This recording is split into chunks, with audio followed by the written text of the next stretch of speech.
예. 되게 우리가 호모사피엔스 예. 한 25만 년 내외 전부터 지구에 살았다는 거 아니에요? 예. 25만 년 전부터. 그리고 언어 혁명이라고 그러죠. 그러니까 예. 지적인 혁명이 일어난 게 약 7만 년 전이라고 그래요. 그리고 농업혁명이 한 10,000년 내지 12,000년 전에 일어났고 그 이후에 국가가 발생했거든요. 그러니까 국가가 생긴 건 한 10,000년 정도라고 보면 돼요. 최초의 원시적인 형태의 국가가 생긴 게. 그 우리나라는 이제 뭐 단군 할아버지가 5,000년쯤 전에 나라 세우셨다는 탄생설화를 가지고 있지만 결국 이제 한반도의 국가 형태가 좀 대충 갖춰지기 시작한 게 뭐 멀리 보면 그 정도 된다고 봐야죠.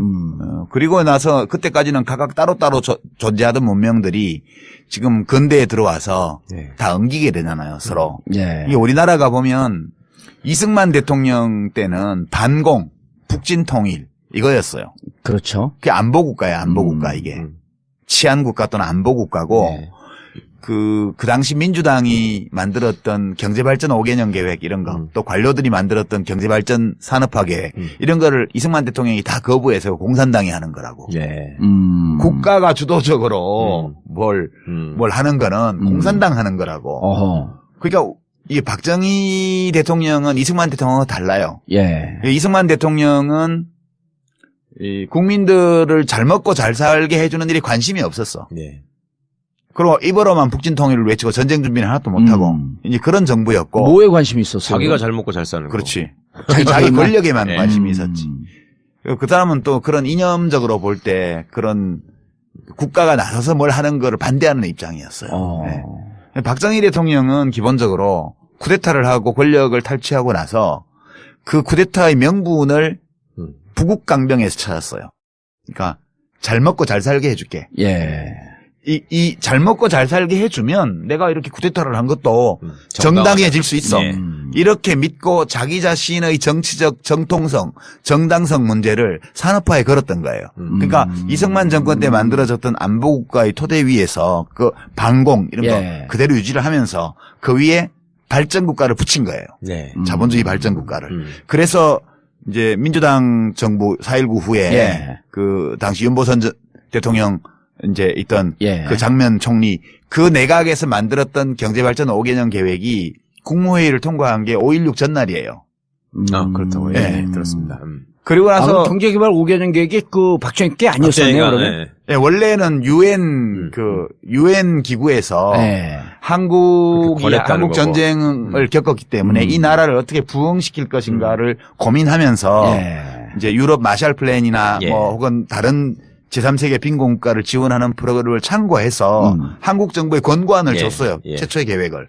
그런 것들을 참고해서 그 당시 민주당 정부에서 만들었는데 경제개발 5개년 계획을 만들었는데 그게 집행되기 전에 1년밖에 지속이 안 됐으니까 정권이 5.16이 나면서 그게 폐기될 상황이 됐는데 박정희 장군이 그걸 가져다가 더 보충해가지고 이제 밀고 나간 거예요. 63년도부터. 그러니까 자기의 쿠데타를 정당화할 수 있는 그런 명분, 자기의 권력을 유지할 수 있는 명분을 경제성 발전에서 찾았기 때문에 거기에 전력을 투구한 거예요. 그래서 한국이 안보국가의 토대 위에서 발전국가로 올라선 거예요. 자본주의 발전국가로. 그러니까 박정희 정부가 18년간 있으면서 한국 경제를 전통사회에서 산업사회로 이제 전환하는 이륙 단계를 그때 거친 거는 맞아요. 여러 가지 데이터를 볼 때 뭐 엄청 고소득을 올리고 고도 성장을 이룩한 것은 아니지만 향후에 이 대한민국 호가 비행할 수 있는 그런 활주로를 닦고 이륙을 준비하고 실제 비행기 바퀴가 땅에서 떨어지게 만든 그 기간이에요. 18년 동안이. 그때까지 발전국가고 그게 유럽에서는 산업혁명 이후에 시민혁명이 날 때까지 한 200년, 300년 기간이에요. 그게. 우리는 딱 30년 만에 통과를 한 거죠. 30년 만에. 전두환 노태우 정권까지 하더라도 그게 딱 30년 정도 돼요. 그리고 나서 압축 발전을 하긴 한 거네요. 그럼요. 그러니까 남들은 뭐 5km짜리 활주로에서 이륙했는데 우리는 한 500m 활주로에서 이륙한 거죠. 그리고 이제 그 뒤에 다시 민주국가로 그다음에 사람들이 이제 그 전에 배고플 때는 대통령이 미국 원조 밀가루 가져다가 막 집집마다 돌리고 이러니까 표 찍어주고 이랬단 말이에요. 그러고 좀 뭐 독재 좀 하면 어때? 뭐 배고픈데 그래도 월급 받고 사는 형편이 나아지잖아. 그렇게 해서 주먹으로 패면 맞고 입 다물라 그러면 입 닫고 이렇게 살았는데 이제 국민소득이 한 1,000불, 2,000불 이렇게 되니까 밥은 먹는단 말이야. 예. 그럼 밥만 먹고 사냐고. 할 말도 좀 하고 이렇게 살아야 될 거 아니야. 그러니까 이제 민주화에 대한 요구가 막 생긴 게 1979년도 그때예요. 12.6 사건이 날 때. 그러니까 이거를 어떻게 대처할까를 둘러싸고 그 권력 집단 내부에 내분이 일어나서 그게 12.6 사건으로 터져 나온 거예요. 아하. 그러니까 변화가 필요하다고 생각했던 김재규 씨가 그걸 가로막고 있던 자치처를 쏴 죽이고 대통령을 안 죽이면 이거는 방법이 없다고 생각해서 대통령까지 죽여버린 거지. 그럼 그때 삼김 씨가 경쟁을 해서 뭐 김정필 씨가 대통령이 되는 한이 있더라도 갔어야 되는데 왜 아무도 부탁을 안 했는데 전두환 씨가 갑자기 구국의 결단을 해가지고 나타나서 사람을 엄청 죽이고 정권을 잡아가지고 그 발전국가 단계를 연장을 시킨 거구나. 7년을 연장을 한 거예요. 그리고 6월 항쟁이 나서 대한민국이 이제 발전국가를 토대로 해서 민주국가 단계로 진입을 했죠, 그때. 그래서 노태우, 김영삼, 김대중, 노무현 정부를 거치면서 이제 민주국가의 모습을 번듯하게 갖추고 이제 좌파, 진보진영, 또 노동조합, 농민회 이런 데서 복지에 대한 요구를 노동하는 사람들의 권익을 요구하고 이런 게 막 나오니까. 그러니까 이제 우리도 이제 보편적 복지 제도를 해야 된다 그래서 서유럽과 같은 복지국가로 한 단계 업그레이드 하자.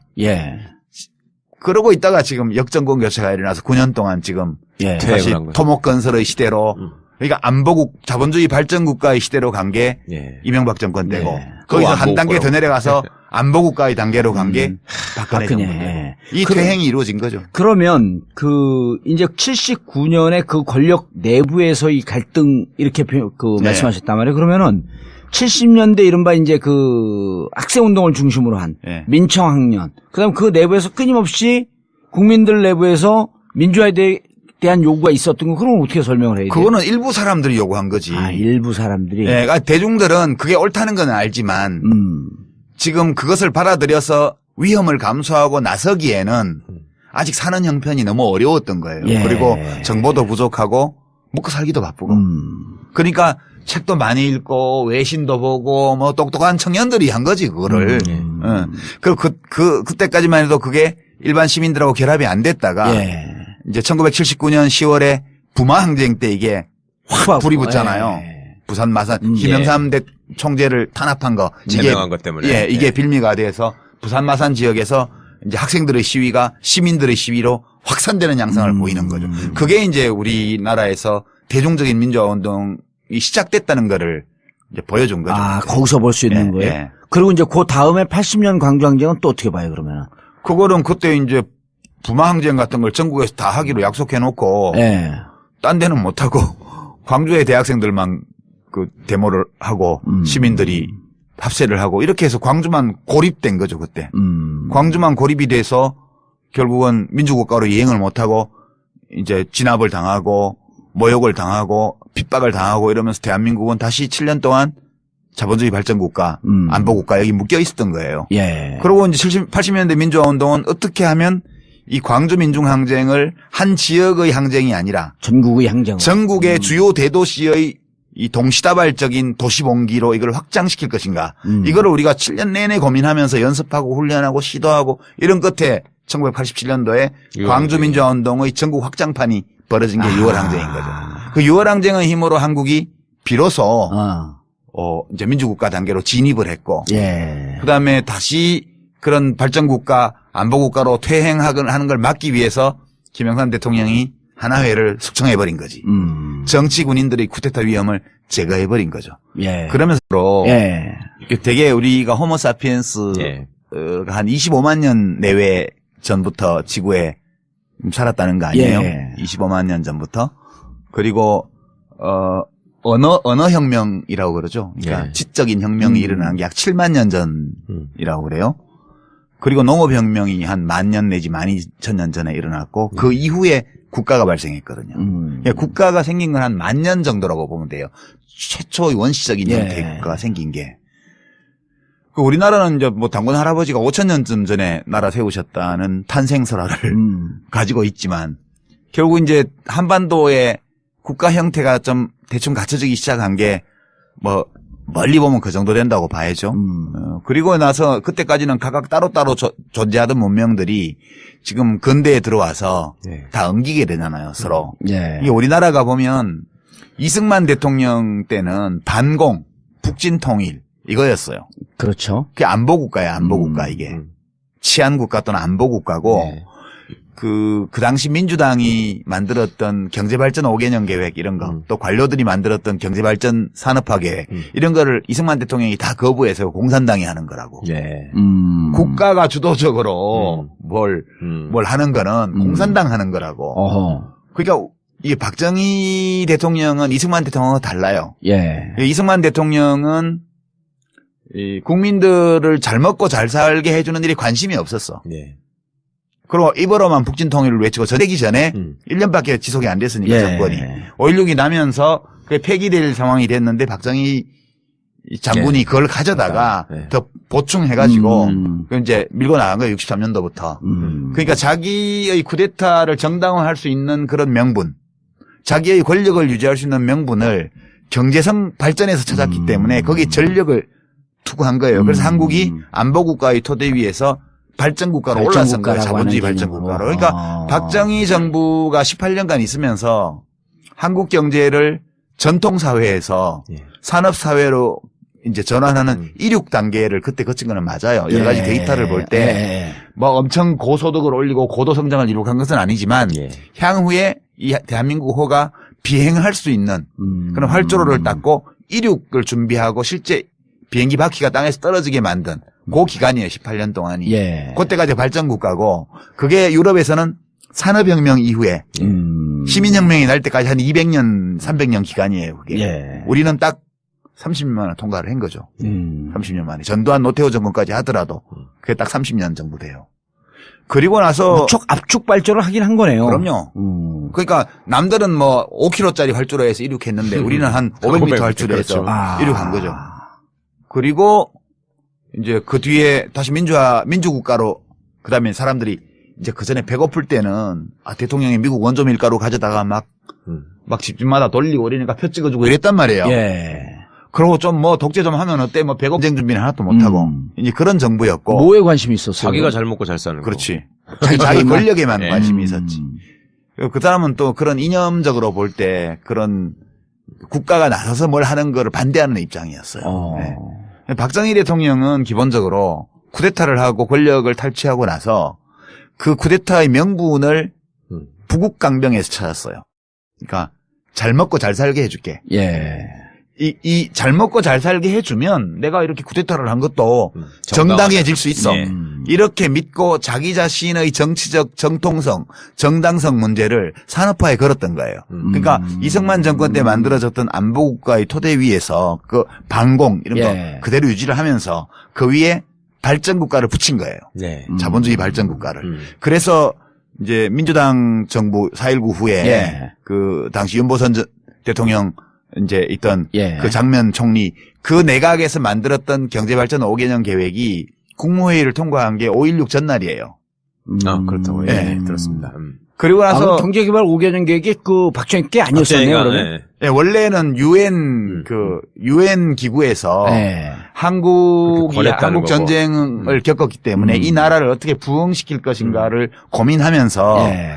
이제 유럽 마샬 플랜이나 예. 뭐 혹은 다른 제3세계 빈곤국가를 지원하는 프로그램을 참고해서 한국 정부에 권고안을 예. 줬어요. 예. 최초의 계획을. 예. 그런 것들을 참고해서 그 당시 민주당 정부에서 만들었네. 예, 경제개발 5개년 계획을 만들었는데 그게 집행인데 월급 받고 사는 형편이 나아지잖아. 그렇게 해서 주먹으로 패면 맞고 입 다물라 그러면 입 닫고 이렇게 살았는데 이제 국민소득이 한 1,000불, 2,000불 이렇게 되니까 밥은 먹는단 말이야. 예. 그럼 밥만 먹고 사냐고.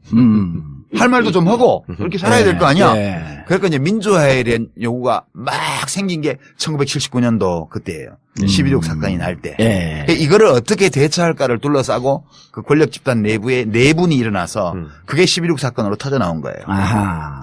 그러니까 변화가 필요하다고 생각했던 김재규 씨가 그걸 가로막고 있던 자지처를 쏴 죽이고 대통령을 안 죽이면 이거는 방법이 없다고 생각해서 대통령까지 죽여버린 거지. 그럼 그때 삼김 씨가 경쟁을 해서 뭐 김정필 씨가 대통령이 되는 한이 있더라도 갔어야 되는데 왜 아무도 부탁을 안 했는데 전두환 씨가 갑자기 구국의 결단을 해가지고 나타나서 사람을 엄청 죽이고 정권을 잡아가지고 그 발전국가 단계를 연장을 시킨 거구나. 7년을 연장을 한 거예요. 그리고 6월 항쟁이 나서 대한민국이 이제 발전국가를 토대로 해서 민주국가 단계로 진입을 했죠, 그때. 그래서 노태우, 김영삼, 김대중, 노무현 정부를 거치면서 이제 민주국가의 모습을 번듯하게 갖추고 이제 좌파, 진보진영 또 노동조합, 농민회 이런 데서 복지에 대한 요구를 노동하는 사람들의 권익을 요구하고 이런 게 막 나오니까. 그러니까 이제 우리도 이제 보편적 복지제도를 해야 된다 그래서 서유럽과 같은 복지국가로 한 단계 업그레이드 하자. 그러고 있다가 지금 역정권 교체가 일어나서 9년 동안 지금 다시 토목건설의 시대로 그러니까 안보국 자본주의 발전국가의 시대로 간 게 이명박 정권 때고 거기서 한 단계 더 내려가서 안보국가의 단계로 간 게 박근혜 정권 때고 이 퇴행이 이루어진 거죠. 그러면 이제 79년에 그 권력 내부에서의 갈등 이렇게 말씀하셨단 말이에요. 그러면은 70년대 이른바 이제 학생운동을 중심으로 한 민청학년 그다음 그 내부에서 끊임없이 국민들 내부에서 민주화에 대한 요구가 있었던 거 그럼 어떻게 설명을 해야 돼요? 그거는 일부 사람들이 요구한 거지. 일부 사람들이. 그러니까 대중들은 그게 옳다는 건 알지만 지금 그것을 받아들여서 위험을 감수하고 나서기에는 아직 사는 형편이 너무 어려웠던 거예요. 그리고 정보도 부족하고 먹고 살기도 바쁘고. 그러니까 책도 많이 읽고 외신도 보고 뭐 똑똑한 청년들이 한 거지 그거를. 그때까지만 해도 그게 일반 시민들하고 결합이 안 됐다가 이제 1979년 10월에 부마 항쟁 때 이게 확 불이 붙잖아요. 부산 마산 김영삼 총재를 탄압한 거 제명한 것 때문에 이게 빌미가 돼서 부산 마산 지역에서 이제 학생들의 시위가 시민들의 시위로 확산되는 양상을 보이는 거죠. 그게 이제 우리나라에서 대중적인 민주화 운동이 시작됐다는 거를 이제 보여준 거죠. 거기서 볼 수 있는 거예요. 그리고 이제 그 다음에 80년 광주항쟁은 또 어떻게 봐요 그러면은? 그거는 그때 이제 부마항쟁 같은 걸 전국에서 다 하기로 약속해 놓고 딴 데는 못 하고 광주의 대학생들만 그 데모를 하고 시민들이 합세를 하고 이렇게 해서 광주만